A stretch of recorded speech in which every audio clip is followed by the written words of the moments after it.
Hello বন্ধুরা, তোমরা সবাই কেমন আছো? আশা করি সকলে ভালো আছো।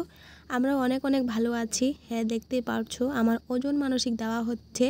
এটার পেছনে একটা কারণ আছে, তোমাদেরকে অবশ্যই বলবো, তোমাদের সাথে শেয়ার করব অবশ্যই। আর এই ভিডিওটা আজ থেকে প্রায় 7 থেকে 8 মাস হয়ে গেল ভিডিওটা ছাড়তে পারিনি, তোমাদের দেখাতেও পারিনি, তোমাদের সাথে শেয়ার করতে পারিনি।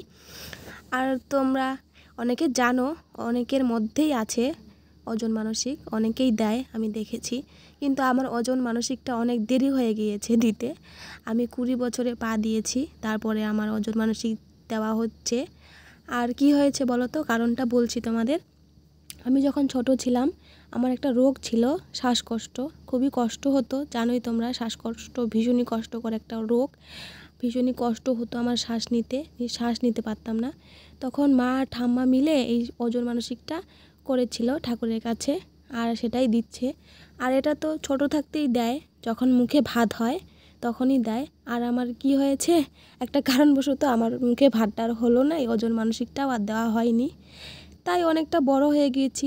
মা বলছে যে আর দেরি করব না। আর আমার শরীরটা ভীষণই খারাপ থাকে, মাসের মধ্যে সপ্তাহ খানিকও ভালো যায় না, এমন আমার শরীর ভীষণই খারাপ যায়।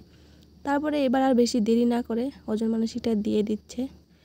আর আমার যখন মুখে ভাত দিবে ভেবেছিল, একটা কারণ রয়েছে, তোমাদেরকে বলি। মা আমাকে বাড়িতে রেখে একটা পাশের বাড়ি গিয়েছিল, বাবার কাছে রেখে গিয়েছিল। বাবা না পান্তা ভাত খাচ্ছিল, ঠিক আছে। আমি অনেক কান্না করছিলাম, সেই কান্না সহ্য করতে না পেরে বাবা সেই আমাকে পান্তা ভাত খাইয়ে দিল শেষ পর্যন্ত। আমার আর মুখে ভাতও হলো না, আর ওজন মানসিকও দেওয়া হলো না। চলো কি বলি, আর ভিডিওটা এখানে শেষ করছি। সবাই ভালো থাকো, সবাইকে টাটা।